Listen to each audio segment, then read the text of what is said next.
બંધ કરતું તું? અરે વાહ, અમારી સામે સાક્ષાત સરલા દેવી સમાજ સેવિકા. વાહ વાહ, તમે તો યાર શું જોરદાર એન્ટ્રી મારી. મને તો ગરબાથી માંડીને બધું યાદ આવી ગયું. વાહ વાહ વાહ વાહ. આવો આવો સરલાજી, આવો આવો આવો આવો. કઈ તમારા બાપાને ઘરે બોલાવો છો? શેઠ, આ મારા કાનાજીનું સ્વર્ગ છે. આ તમારી અનાજ કરિયાણાની દુકાન નથી, એટલે માપમાં રહેજો, નહીં તો ઇજ્જત કાઢીશ. ભારત માતા કી જય. લે સરલા દેવી, તમે આ સેટની ઇજ્જત લૂટશો? ઇજ્જત લૂંટું નહીં, ઇજ્જત કાઢી નાખીશ. એ કેવી રીતે? આખું સમાજ ભેગું કરીને તમારા કપડા ઉતારીને ચપ્પલ પહેરાઈને ગધેડા પર ઊંધા બેસાડીશ. એ સરલા દેવી, ઊંધા નહીં, સીધા બેહાડજો. સારું, તમે કહો છો ને તો સીધા બેસાડીશ. હા. ને મોઢું છે ને લાલ પીળું કરીશ. ના ના ના, લાલ પીળું નહીં, હાવ કારું કરી દેવાનું, કાળું. સારું, કારું મોઢું કરીશ. ને સાથે સાથે છે ને તમારું મોઢું કારું કરી આપીશ. નથી જરૂર.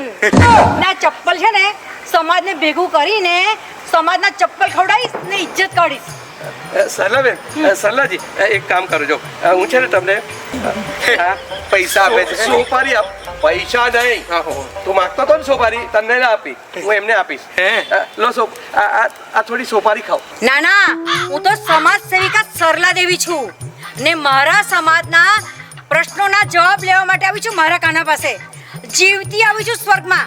અને મારા કાનાને ખબર પડે કે મેં સોપારી ખાધી છે તો મારી આબરૂ ના જાય. હે, સોપારી ના ખવાય. સાચી વાત.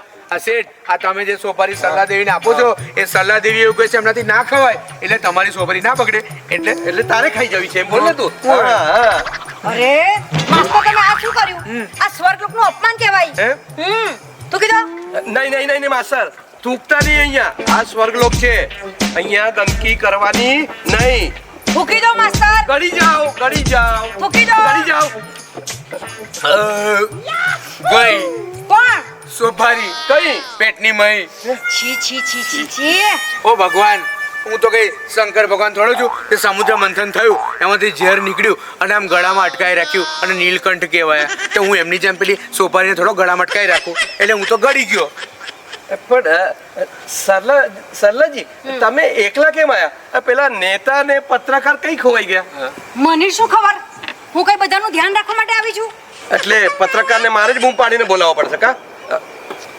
એ પત્રકાર, એ પસા પત્રકાર, આવો.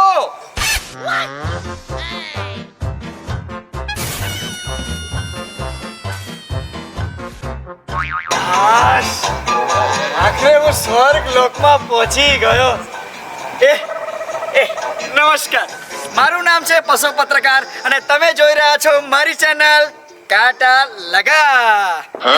ઓ કાંટા લગા.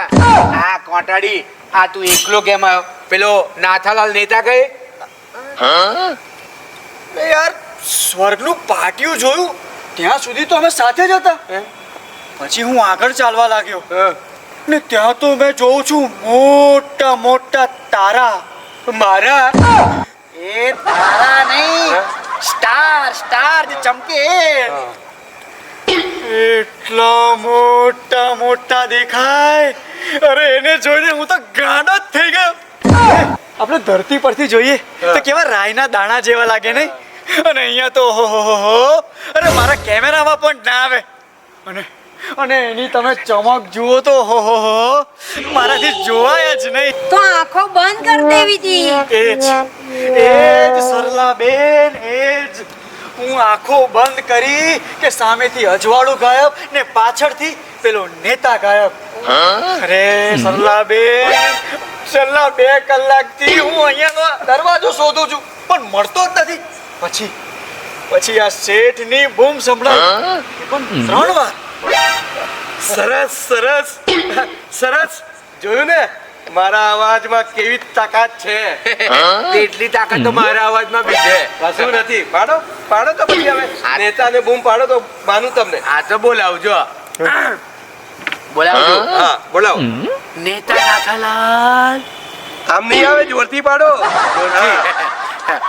નેતા નાથાલાલ. ના આવે ને? નેતા નાથાલાલ. બસ આવી જ ગયો છું.